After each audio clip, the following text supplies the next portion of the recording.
What's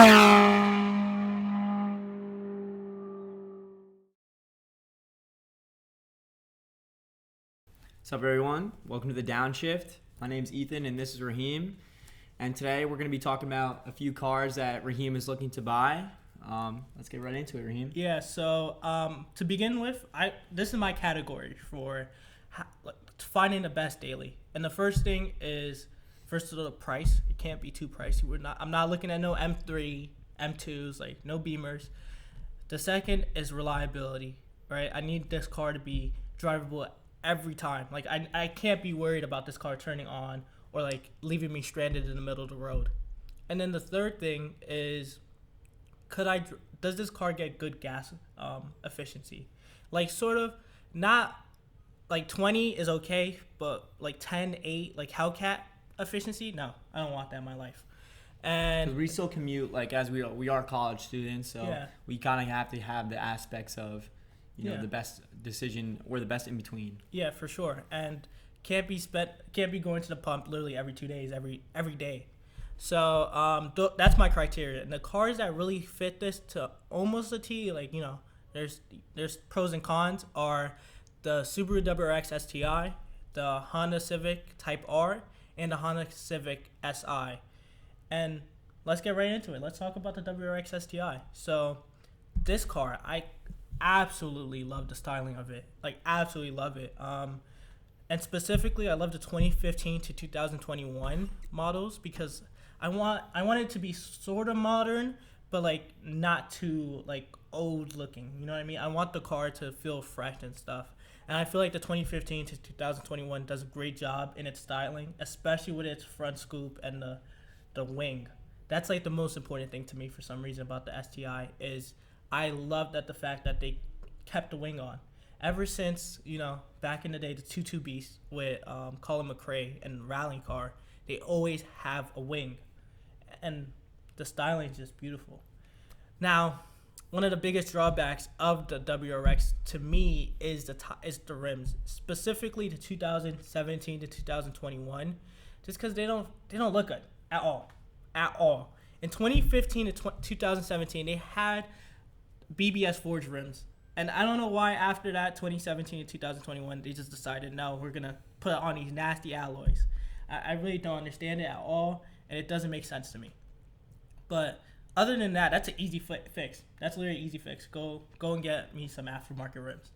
So I feel like that brings us to the point of like, kind of like making it your own. Yeah, Like, for sure. Obviously this is somewhat of a concept. This isn't stock for stock. We're looking at front canards. We're looking at, obviously, front wing. Yeah. Just overall, just very solid. Yeah, it kind of looks like a race car already. Like Yeah, it looks exactly. like it's ready to 100%. go. And it looks very different from a normal like Toyota Camry or like a Honda Accord. Like it looks the part. It looks like a race car. It's a neck breaker. Yeah, it for sure is. And especially, the kids, they're going to be like, oh, what is that? Especially they don't like no cars. This might be their gateway into a car. And I think that's like the most important thing. 100%. It's like making a kid feel as though like this is my dream car. I want to attain this, or just getting them a part of the community, because we love cars and they're just beautiful things. So getting a kid to like want to be a part of that too, it would really add some points, like life points. And It's some good karma. yeah, literally. And a good thing about this car, about the WRX STI, is that it makes a lot of power out the factory compared to the Honda competition. It makes 310 horsepower, and it's easily tunable. Like the tuning capabilities of this car, if you look on the internet, you see some of these with 700 horsepower, 800 horsepower, and then an all-wheel drive platform. Mm-hmm. So they're able to put down a lot of power through that all-wheel drive, and Subaru legit makes the best all-wheel drive. I actually had a Subaru Outback, a 2010 one, and though I didn't like it at all. Yeah. It was more just because I had a super high mileage one. It wasn't the best taken care of. Yeah. What I did love about it was when it did snow and when I drove in the snow, it was phenomenal. It felt like I was driving on the road. Mm-hmm. Like it felt like normal, like raining, even though there was like 2 feet of snow on the floor, on the ground. 100%. So comparative to, the competition and just the standard right now, yeah. the Subaru is definitely ahead of the game in a sense, For sure. as we are in the Northeast. Yeah. You know, we do get some bucket loads of snow. Yeah, so it's a great car for that, honestly. Like if you live anywhere, New Hampshire, Vermont, New York, New Jersey, anywhere where it snows, Colorado even. Yeah. Right? This car's we phenomenal. could go all over the country. Yeah. Yeah. But the biggest drawback is really the price. The weird thing about the STI is that even though they still make the WRX, that car is ugly to me. Terrible. I think it's just because it doesn't have the wing. If they put a wing on the new WRX, I think it'll look much better. But the new WRX trades for like 33,000, and the Subaru STI is selling at like 37, 40. Just because, like I said, it's the last of its kind. Subaru's not making the STI anymore, and this car is just like they're not making cars with wings anymore. This aggressive. Yeah. It's becoming somewhat of a collector's item. Yeah, for sure. And I guess you could say that's a good thing because just when I sell it, I'm going to be able to retain more value. Yeah, that residual value is going to hold. Yeah, but at the end of the day, if I really want to mod it, it's like I'm not going to get anything for it anyway just because it's been touched. And people want untouched Subarus. That also brings me up to my next point. Finding one of these clean, never modded, is literally impossible. Almost impossible. Yeah. And no rust. Yeah. I mean, this is a very new car, but the STI in general, just Subaru WRXs, STIs, people do it insane things to them, from cheap nasty mods to tastefully modded examples, and it's just getting harder and harder to find a really clean one, and that like makes the search more interesting though. 100%. We gotta go far.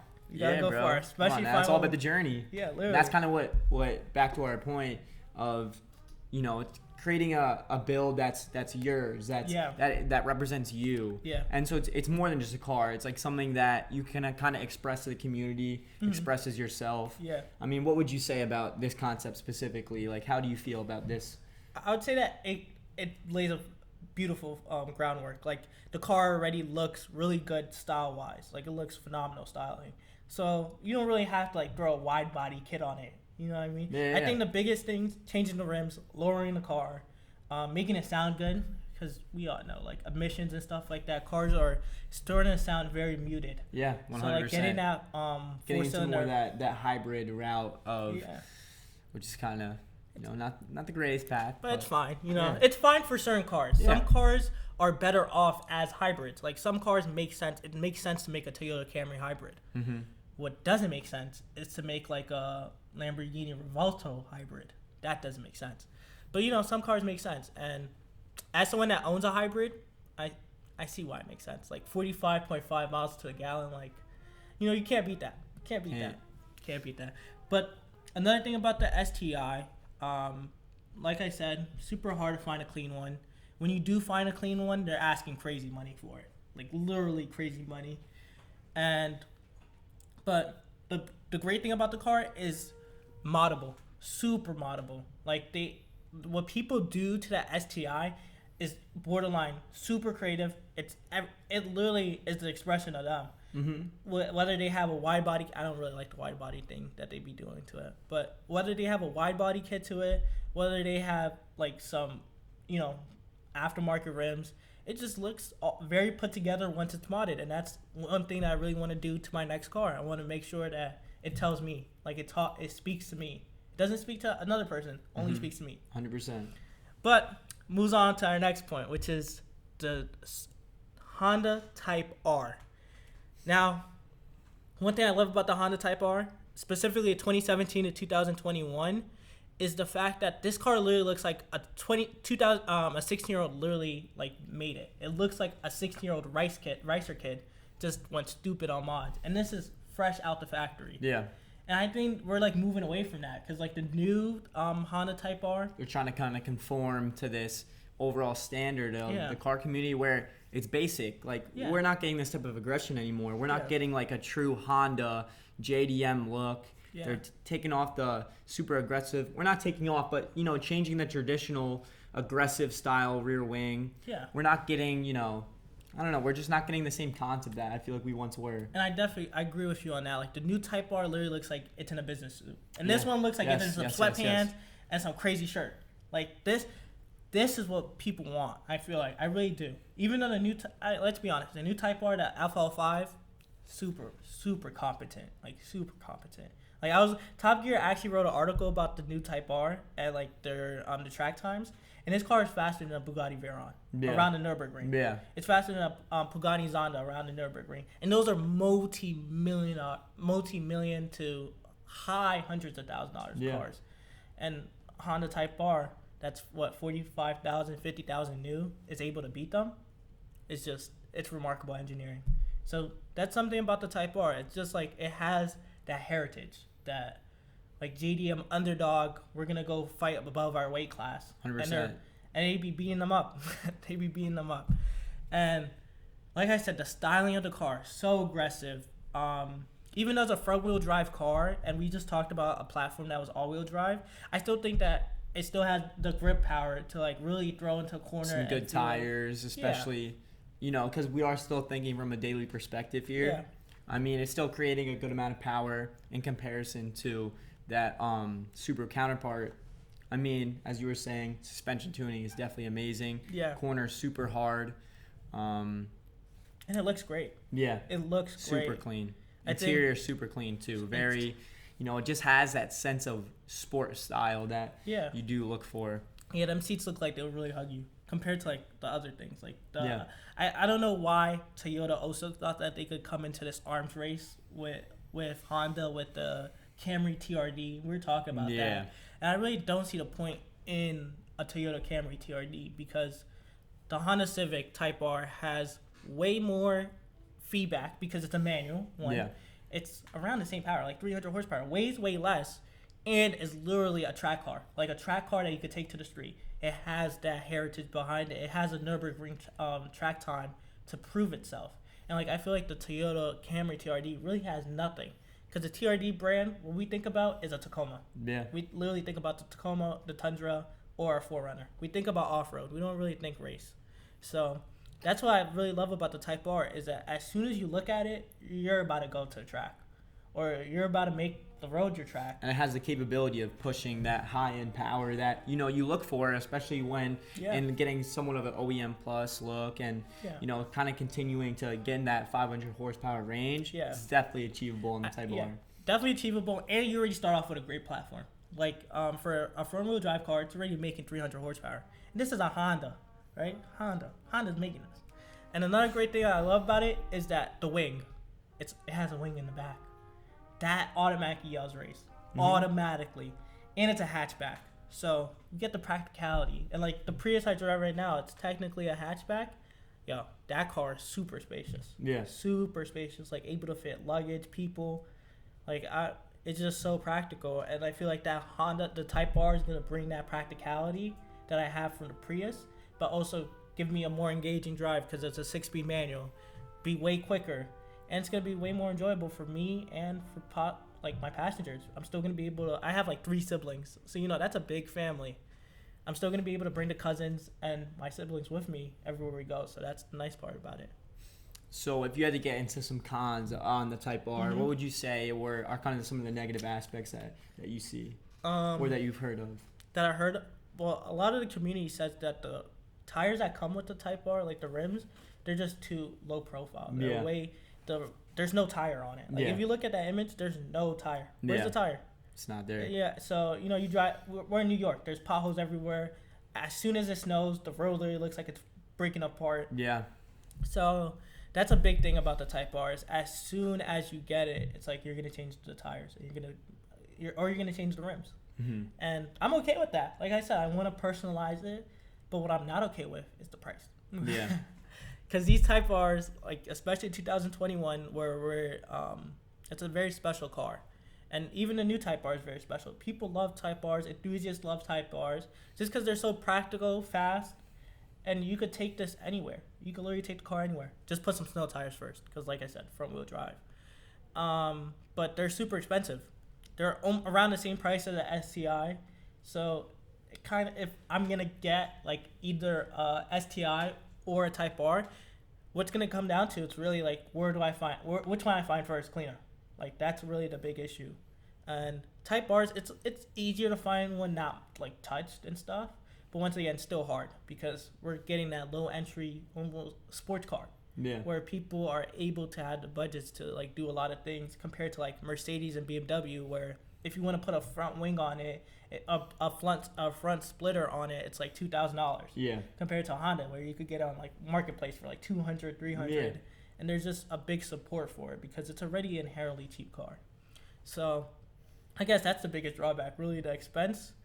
It's a front wheel drive car. We're in New York, but once again, snow tires could easily fix that. And the fact that the tires, just low profile tires, but that's all changeable, honestly. But moving on to a cheaper alternative to the Type R, and I think in my head, more desirable for me, just because once again it's cheaper, is the Civic Si, and specifically the 2006 to 2011 Civic Type R Si. So that's like what, the 8th gen, and then the 2012 to 2015 Si, which is the 9th gen. This is a super cheap now. Like you're getting, like the 8th gen, they trade around 8 to 10, maybe like a super clean one, probably 12, right? And then the 9th gen is around the same ballpark. So way cheaper, and that just means that I'm able to mod it, like do way more mods. So that's a big pro of the car. And also even though I did talk about the WRX that I wanted something more modern, I feel as though they still look very modern. Especially if you put like a front lip, a wing in the back, it's gonna look very modern. It's gonna play the role. 100%. Really well. And I feel like the thing with the SI is it kind of has that sleeper kind of persona to it, where you see on the road, and from the perspective of someone that might know what they're looking at, you might get a little casual head nod. Yeah. Or, you roll up on someone and one downshift and you're down the road. Bro, and like the thing is, people make it a sleeper build. Like it's literally a sleeper build. Yeah. Because it doesn't look like you could put 400 horsepower, you wouldn't even know. 500 horsepower, you wouldn't know. Easily too. It's a very good platform, very reliable platform. Yeah. Those K series engines, man. Honda did a lot. Did a lot to the car community, and people loved them. Like I said, it's moddable. There's a vast network of mods everywhere. There's a community that loves the car and that they know the car really well. Yeah. I think that's like, your problems with like the BMW community sometimes, where you're trying to, or B58 is a really, really well-known like platform, but the S58 is not as much. Or and that's where you get into that problem with people transparency and stuff like that. Like, how well do they really know this platform? And the Honda community is phenomenal. Like Hondaddy, stuff like that. Like, for those that don't know, Hondaddy is like a modding, like it's for modders. Like you just it's like a flash drive, and you're able to like get all the telemetry about like what the car's doing. You're able to know more before you mod it and stuff like that, and you're able to get the data back to you. It's not dirty, I promise. But like I said, the 8th gen, what I love about the car is sleeper, ultimate sleeper. Like your grandpa looks like he drives it.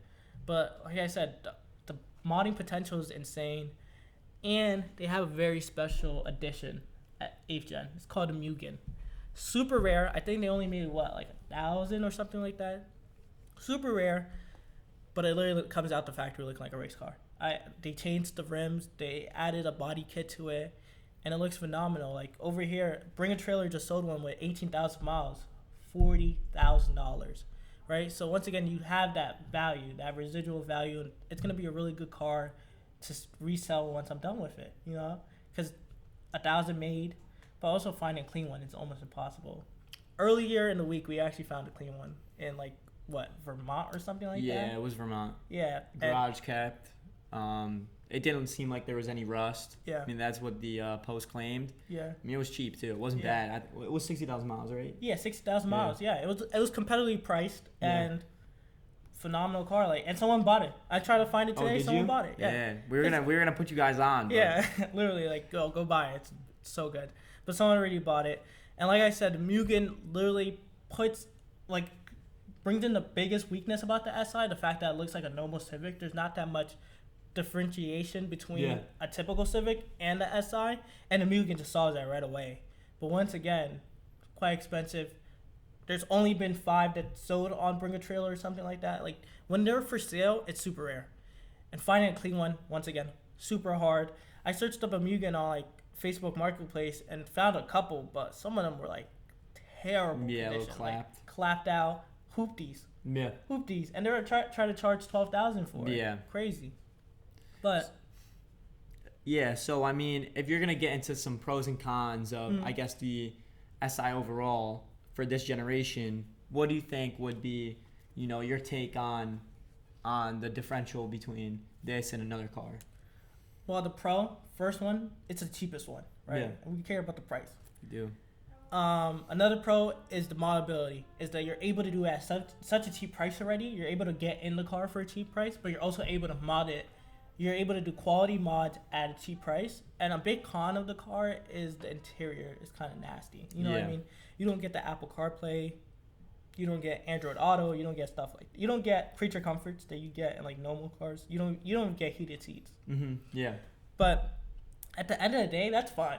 Like, it's always something that you can change, always something, especially with, as you were saying, the aftermarket capability of these cars. Yeah. It's just there's so much, it's like future weights. And another great thing about this car is it's naturally aspirated. Yeah.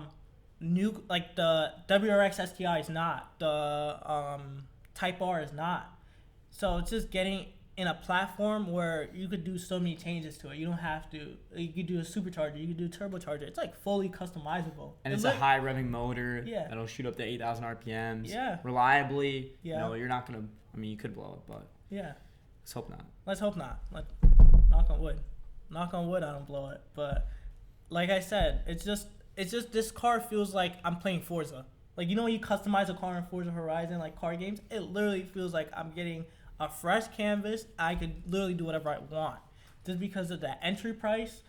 The community is phenomenal. Like they do some stance cars. You have some show cars, and then you have cars that like make 1,000 horsepower. So you get the best of both worlds in creating a car that looks really good and that's fast. And this brings me on to the 9th gen, because the one thing that the 8th gen does poorly, I feel like, is the exterior styling looks a bit outdated because it's older, and the interior. And I feel like the 9th gen really solves that problem in a very beautiful way. I think the 9th gen still looks very modern, especially if you put like a body kit on it and you're able to do it because it's at a good price. Like, it's at a lower price. So I'm really able to get that customizable feel to it as the 8th gen, but it already comes off being beautiful, in my opinion, right? And another thing about the SI, about the 9th gen SI, is it's coming in with that Honda community too, right? It's coming in with that firepower. And I think the only drawback that I could really think about the 9th gen is the engine revs lower. It revs to like 7,000 instead of 8,000. But that's very solvable with a turbo or with a supercharger. And it just gives you a good, cheap car, right? A really, really solid daily, being super reliable, Honda reliability, front wheel drive, that's fine.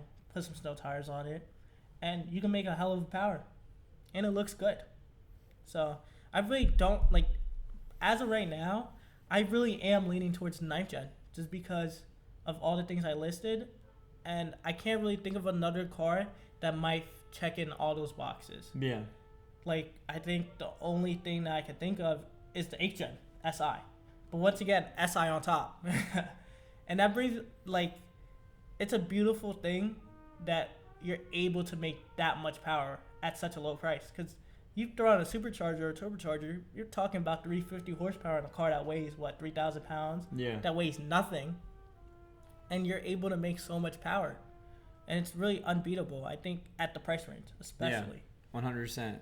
I agree. Yeah, and it's not too much to say. I mean, you're hitting all the points right now. Yeah. I mean, how do you feel about... Now, this brings us to the third point. Is if I do mod it, because the SI has a crazy power deficit. It makes 200 horsepower. It's been making 200 horsepower since forever. Yeah. And, how...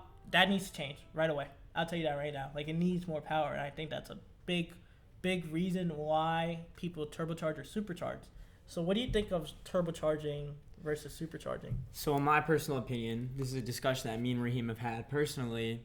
I think turbos are the way to go. Yeah. I think that the amount of power that you can push just over time, and then you're just there's a much higher ceiling for your ability to push power on a turbocharger comparatively to a supercharger. Yeah. Especially with it being a front wheel drive car.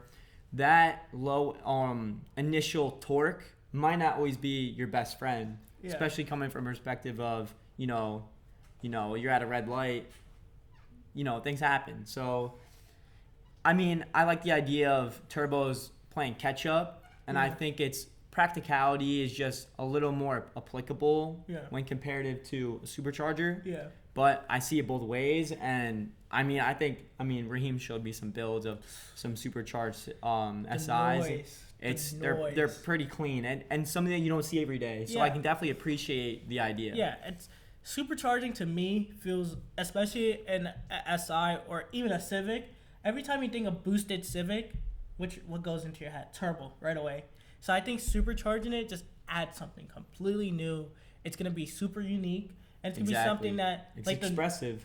And the noise that it makes. You can't lie. That supercharger whine sounds way better than a turbo. I don't know. I love the spool. Nah. I gotta disagree with you on that one for real. But like I said, the supercharger just brings soul to it. I think it brings more soul than a turbocharger would.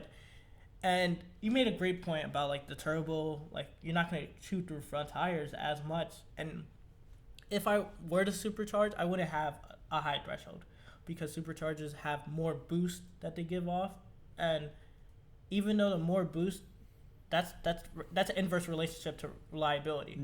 That's more stress on the engine. So with a turbo, I'll be able to run a lower boost setting, but still have that quick speed, and I'm not gonna burn through front tires as much. But at the end of the day, it really is to me about personality. I think the supercharger brings a personality that the turbocharger does not have. You see it everywhere. So I can definitely agree with you. Yeah. Because as we've talked about in all three of these, it's an embodiment. Your car is almost an embodiment from the car perspective in the community. Mm-hmm. Your car is like an expression of you. You do exactly what you want. Nobody's gonna tell you one way or another. Yeah. And I mean, if you're going for something unique, it's definitely something that I've personally never seen. Yeah, and they sound great. Yeah, they sound. Whew, they literally sound. I never heard a sound like that. Yeah, especially coming from a Honda. Yeah, you're gonna be like, whew. Yeah, it's a Honda. But tell us about your boss's experience with his. So my boss ran, I want to say, an 8th gen Civic SI. So same platform, except a little bit of a Frankenstein motor, as you could say. Pushed 500 wheel, gap in Hellcats. I mean, the sky's the limit for a car like that. Yeah. Super light. How's the transmission on it? Oh, it broke gears. Pushing a lot of power, so you definitely got to go with a built trans, but ended up switching the build around a little bit. Had to go bigger intercooler, keep the airflow good. But yeah, he's going to be looking at a little more power. Yeah, and it's a fully built engine too. Yeah, fully built motor, big turbo. Yeah. So a little different from what I want to do. I think built motors are really good if you have a second car. Yeah. But as a daily, it's a little hard because you start running into race car issues, and it's not in that daily perspective anymore because 500 horse on the road is just mind blowing. Like you're gonna rip your tires off. 3,000 you're gonna pounds. rip the tires off. This is not no boat. That's okay. It's okay in like a Hellcat and stuff like that, just because they have the weight. Yeah. But 500 horsepower. You guys have no idea how scary that probably feels. Like that's a roller coaster ride. Starting getting into harnesses and shit. Different. Yeah, that's different. That's literally a race car. And that's another great thing about the SI is that even if I decide to do like 350 horsepower, which is probably what I'm going to do, a little bit more conservative, still want daily, but just a little bit way faster than factory. Yeah. Is that at a race? 350 wheel is a lot as well. Like, you get into this persona of social media, and your view becomes so skewed Yeah. on how fast that really is. Yeah, and it's crazy because like, did you see the McLaren W1? Like No. bro, this is like the newest iteration of like after the P1 Yeah. and Okay. the successor of the P1 and the F1, right? 1,200 horsepower. Like, You can't drive down the road, man. yeah, but I think I'm making You a definitely counter argument could, to but- that. I think tire technology and Yeah. braking got Yeah. so much better than if we were in the 80s. Like Yeah. in the 80s, like a Countach, Yeah. like those 80s Lamborghinis, Mm-hmm. Ferraris. If you drive them with the same with what they had on in the 80s, like Yeah. 80s tires, 80 brakes, you might you might Yeah. actually go and like really seriously injure yourself in a car accident just because they don't have the new technology. And it's not sexy to say like, oh yeah, like to advertise tires just because it's like a tire. Yeah, It's like yeah. it doesn't change. But if we're keeping it real, I think tire technology has advanced so much that it's okay to have 1,000 horsepower on the road and still be relatively safe and Yeah. also safety standards. Like Formula One, Mm-hmm.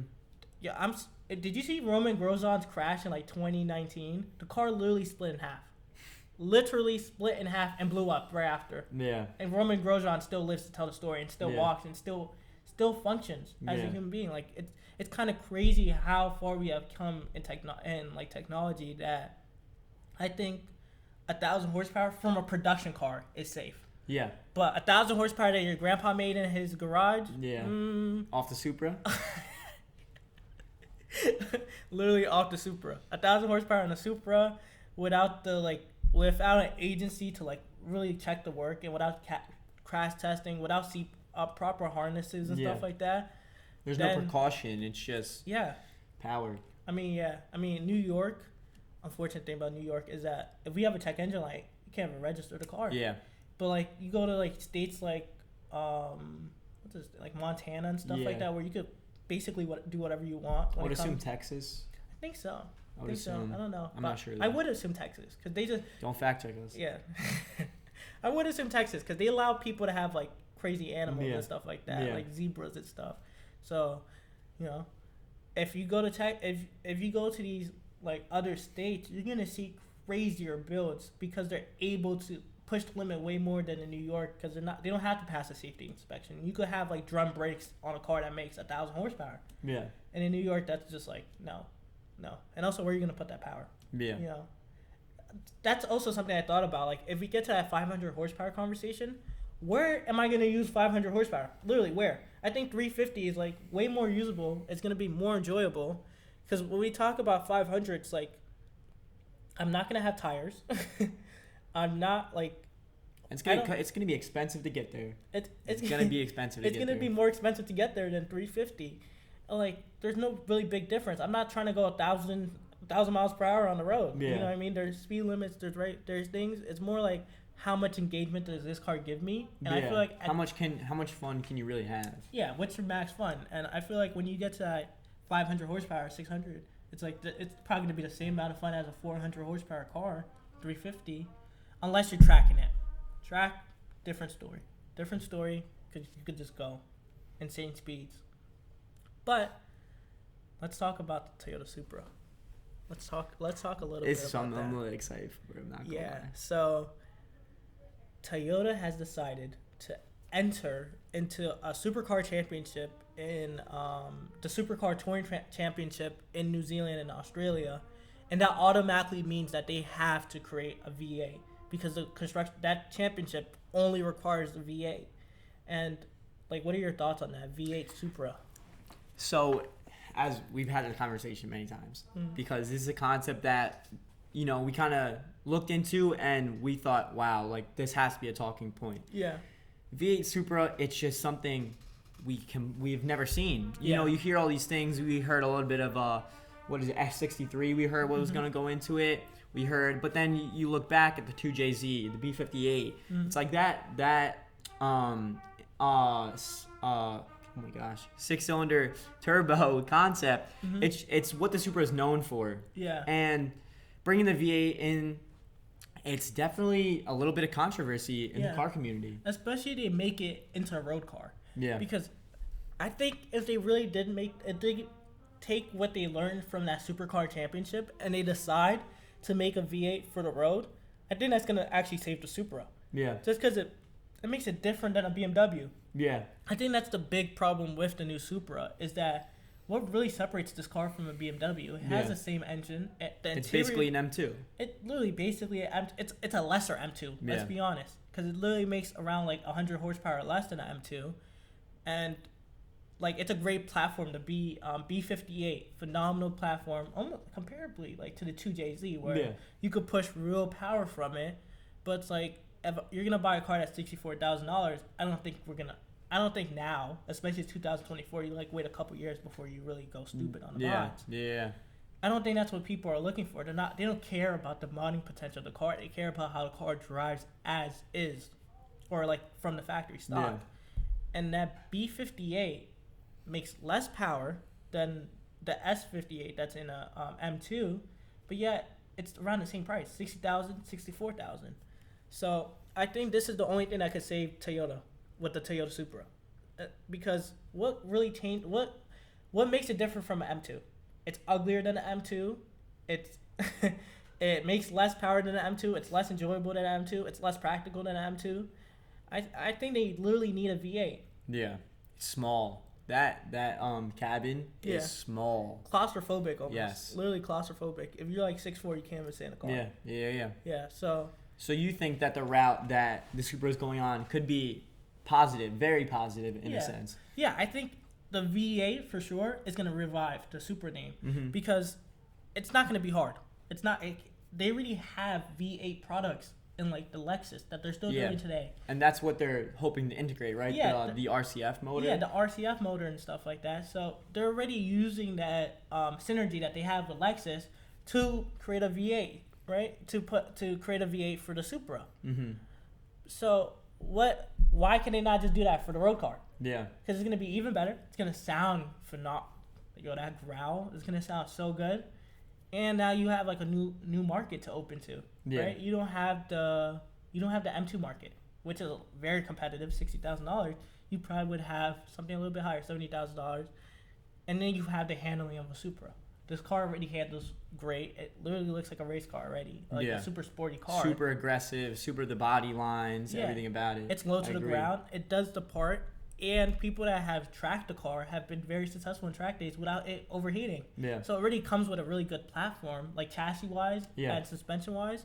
I think the worst thing is the engine and the transmission. And as soon as you take out that B58, you're going to make it into a Toyota product, not a BMW product. Yeah, no, I agree. And to be honest, the timing's weird, really weird, because I feel like the new Supra is about to phase out into something else. But everything else that Toyota's doing, like the GR Corolla, 3-cylinder, 300 horsepower, that's great. Yeah, it's ridiculous. That's literally ridiculous. That's actually great. But then you have the Supra that makes 100 horsepower more in an inline six from BMW. Just makes no sense to me. Yeah. It really doesn't make any sense. And they just put in a 6-speed. I don't even think that the B58 holds a great tradition to the 2JZ. Yeah. You're looking at a motor that is just known in the car community, that it's just known for building stupid power and just being insanely fast. Yeah, and even before Fast and Furious came out, like everybody likes to, non-car people like to believe that Fast and Furious put like these JDM cars on the scene. Yeah. But no, that Supra, the 90s Supra, was a monster. Yeah. It was called the Godzilla Killer because it literally took the R34 Nissan GTR out of their the Japanese series that they used to have. It beat it. It beat it. It beat a car that for a very long time was just winning. Yeah. So it was at the top of its class. And it was at the it's a proper car. Yeah. It's a proper legend for a good reason.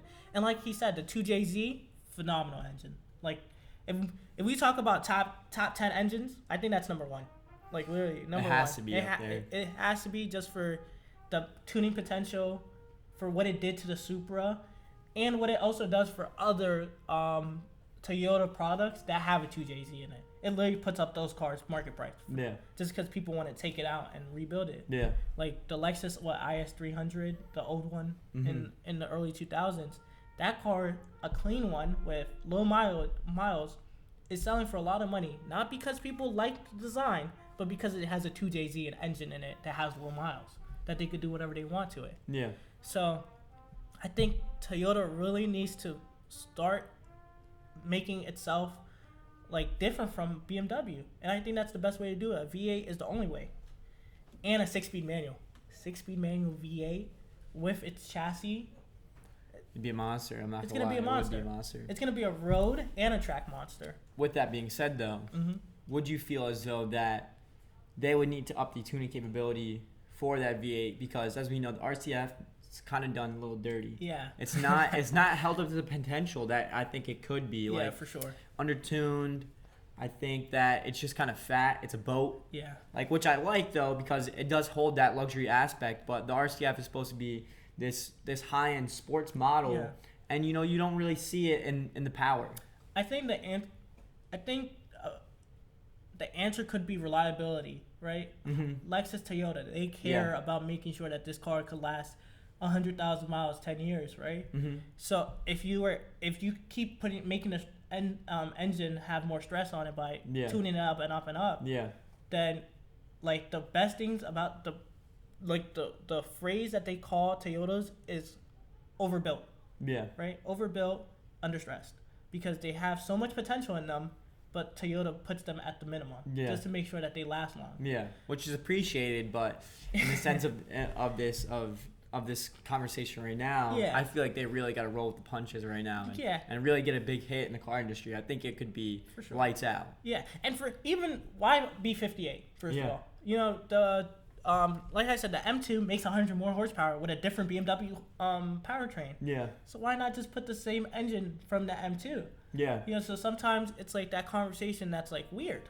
That's a weird thing to do, to put a B58 lesser power, same price range. Yeah. That's weird. Little glaze.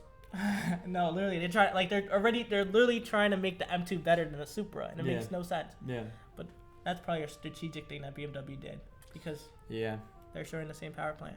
But as you said about the Lexus being like big and heavy, that's another weird thing. I don't know why Lexus did that. I don't understand it. It's a thing that you see with Infiniti too. Yeah. Like these performance / luxury arms of these Nissan and Toyota,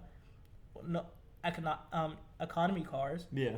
They feel the need to make something a little bit too luxurious in the wrong segment.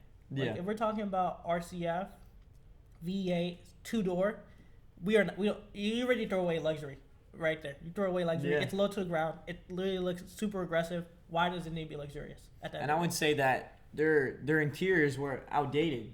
Honestly outdated. For being real here. Yeah. And I think that's a new thing that Toyota and Lexus both fixed in their latest generations. With I love Toyota interiors. I love Lexus's new interior. I love it because they listen to people. I mean, also that's a big thing with Infiniti. As an Infiniti owner, how do you feel about that car company right now? I mean, we had that conversation as well. I mean, Infiniti's failing, right? I feel as though personally that they should slowly but surely probably move away from the Infiniti aspect of trying to be this sport. I feel like they should just focus on the GTR. Yeah. And overall just, create a better concept for the community, because I just don't think the Infiniti concept is working great. It would be so cool if Nissan gave the GTR the Infiniti nameplate and took out every single model in the Infiniti and just made a GTR. Yeah. That would be so cool, because you would actually make a unique car. One of one. Yeah. One of one. We only make one car, and we're specializing in this one car. I think that's gonna make it it's gonna do so much more to the brand of the GTR. It's gonna increase it, and they need to make a new GTR. It's just been since 2008 since they've really, really changed it. So I think that would be a great solution for Infiniti, but that car company looks like it's going down. How you feel about the new Q60, Q40, or whatever it is, the red sports and stuff like that? Oh, I don't know. It's just an uptuned base model. I think it's just kind of silly, but they're price gouging. We'll save that for another day. We will. Save that for another conversation. And with that, I think that's everything we wanted to cover today. Thank you guys so much for listening, and we'll catch you guys on the next one. now then. 1. Welcome to Downshift, okay? Oh, can we restart?